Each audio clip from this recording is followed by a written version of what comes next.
सत्संग जी बड़े प्यार से कहिए धनकार जी बड़े सतगुरु माता सुदीक्षाश्रम हरदेव जी महाराज की जय।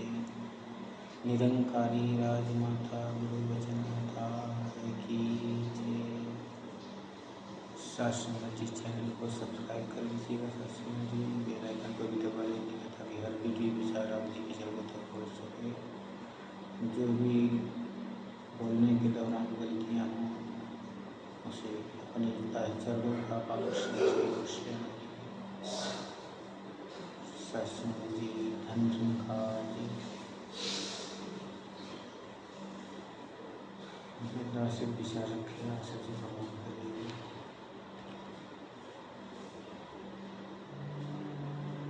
मीरा जी के भक्ति मीरा जी अपने जीवन में जो भक्ति की मार्ग पर चलने के हुए सत्संग जी तो उन्होंने श्री कृष्ण की एक सुंदर सी संगमरमर की मूर्ति को लेके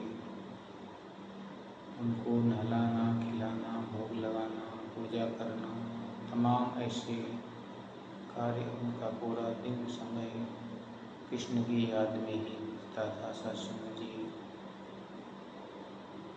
सत्संग जी इतना प्रेम मगा करने लगे थे सत्संग जी की जिसका कोई पता नहीं था कितना प्रेम था। लेकिन सत्संग जी भक्ति का तो मूल सिद्धांत ही कुछ और होता है। बिना गुरु के भक्ति करने पर जो भी भक्ति में समय लगता है, मेहनत लगती है, परिश्रम लगता है, सत्संग जी वो व्यर्थ चला जाता है। कहते हैं कि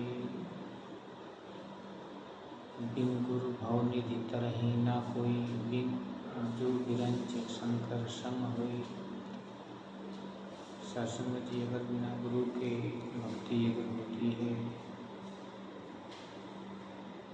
तो कितना भी कोई विद्वान हो जाए लेकिन परवान नहीं होती, क्योंकि गुरु ही वो मार्ग दर्शाता है जो उत्तम होता है। सत्संग जी जब तक मीरा जी के जीवन में कोई गुरु नहीं था वो था प्रेम कृष्ण से करती थी और गीत भजन ऐसे गाती थी।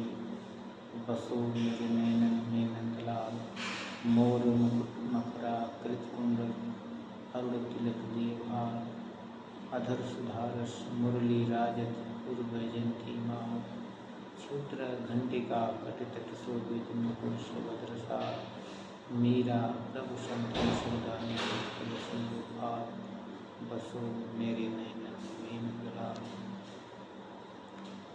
सत्संग जैसे गीत भजन तमाम उनके जीवन में कृष्ण के साकार रूप का पूजा पाठ करती थी। लेकिन समय एक दिन ऐसा आता है कि उनके जीवन में सत्संग जी कृष्ण की मूर्ति को लेके जा रही हैं, तब तक पैरों में ठोकर लगता है और वो मूर्ति को लेकर गिर जाती हैं सत्संग जी। और जो कृष्ण की संगमरमर की मूर्ति सत्संग जी टूट जाती है और वहीं पे मीरा टूटी हुई मूर्ति को जोड़ती हैं और रोती हैं, याद में किसी भोग लगाऊंगी मेरे प्रभु, कहाँ को चोट लग गई, टूट गए, अब कैसे भोग लगाऊंगी, ऐसे ही वो रख रही थी।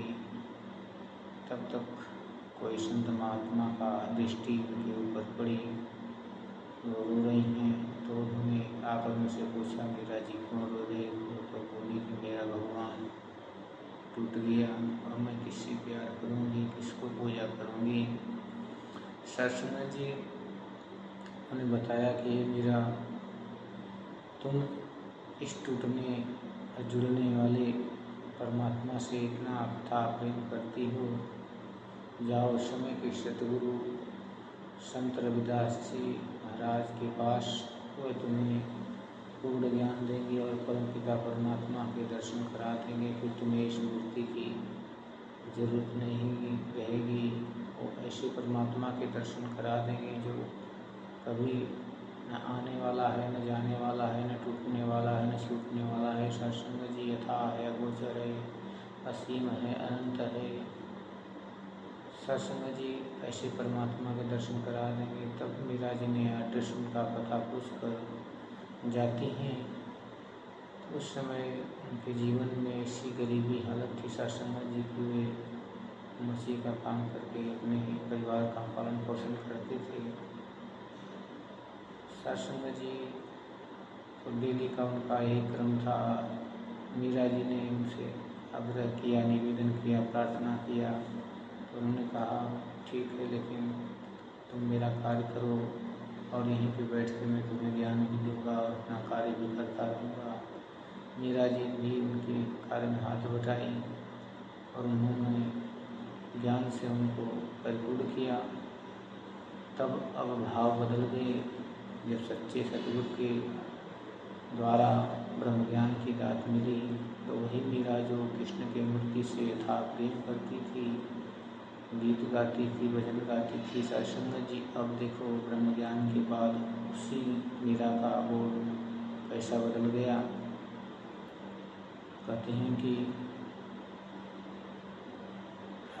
पायो जी मैंने राम रतन धन पायो, वस्तु अमूलक दीन मेरे सतगुरु कर कृपा अपनायो। पायो जी मैंने राम रतन धन पायो। सत्संग जी अब राम रतन धन की बात करने लगी।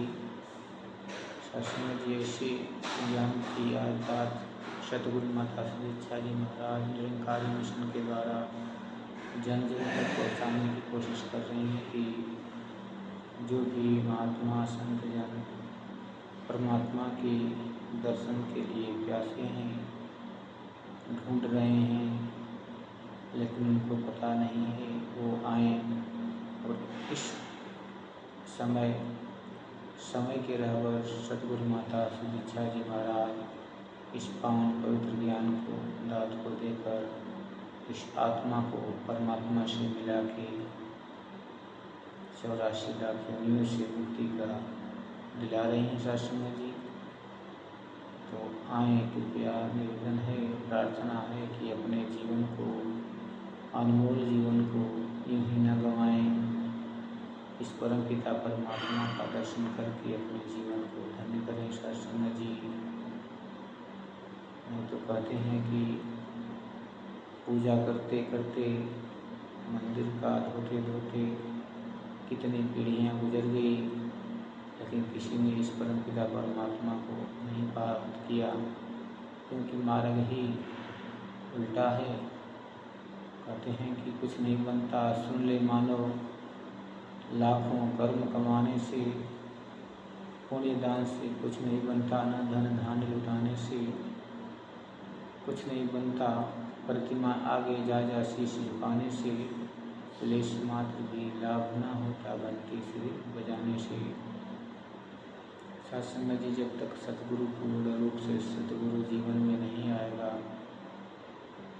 सतगुरु से मुलाकात नहीं होगी, तब तक कोई भी मार्ग चुन ले, कितना भी धन खर्च कर ले, सत्संग जी इस ब्रह्म को जान नहीं सकता।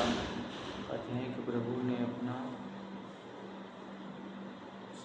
आप इस संसार में छुपाया है, जैसे दूध में पानी होता है, दूध में मक्खन होता है, मगर वो विधि के अनुसार अलग अलग हो जाता है तो दिखाई देने लगता है। इसी प्रकार संसार में माया और ब्रह्म दोनों समाहित हैं, लेकिन सतगुरु इन्हें अलग अलग करके दिखा देता है कि ये देखो माया है और ये देखो ब्रह्म है। इसी ब्रह्म की तत्व की आत्मा जो कहते हैं कि ईश्वर अंश जीव अविनाशी चेतन अमल सहस्र राशि। सत्संग जी जब से आत्मा चेतन स्वरूप हो जाती है सतगुरु के चरणों में आके, तब से परमपिता परमात्मा की ज्योति स्वरूप हो जाती है और इसके बोल चाल ढंग सब बदल जाते हैं। अन्यथा कहते हैं कि कौन पूछता था तेरी बंदगी से पहले, बुझे हुए चिराग थे तेरी रोशनी से पहले। सत्संग जी, हम भी उसी संसार में इस कदर भ्रम बुलेखों में पड़े हुए थे, समय व्यतीत हो रहा था, लेकिन अब तो महापुरुषों का संग मिला, सदगुरु की कृपा हुई और ब्रह्म ज्ञान की दात मिली। तब आज दो शब्द कहने की जो आ रहा है, ये आपके चरणों की ही आशीर्वाद है। फिर भी यदि दास आप संतों महापुरुषों के तरह किसी वाक्य को नहीं रख पाता है, टूटे फूटे शब्दों में दास जो भी रखता है, आप जी उसे प्रवान करते हैं और प्रवान करिएगा सत्संग जी, क्योंकि कहते हैं कि मेरा मुझ में कुछ नहीं, जो कुछ है सो तेरा, तेरा तुझको सौंप के क्या लागे हैं मेरा। सत्संग जी, मेरा कुछ नहीं है, जो कुछ है सब आप संतों महापुरुषों का ही दिया हुआ है आशीर्वाद। तो इसे जो भी वाणियाँ दास के द्वारा निकली हों, जो आप जी को अच्छी ना लगे सत्संग जी, उसे कृपया इसी में छोड़ देना, और जो आप जी को अच्छी लगे उसे ही ग्रहण करना सत्संग जी। प्यार से कहिए धन्यवाद जी।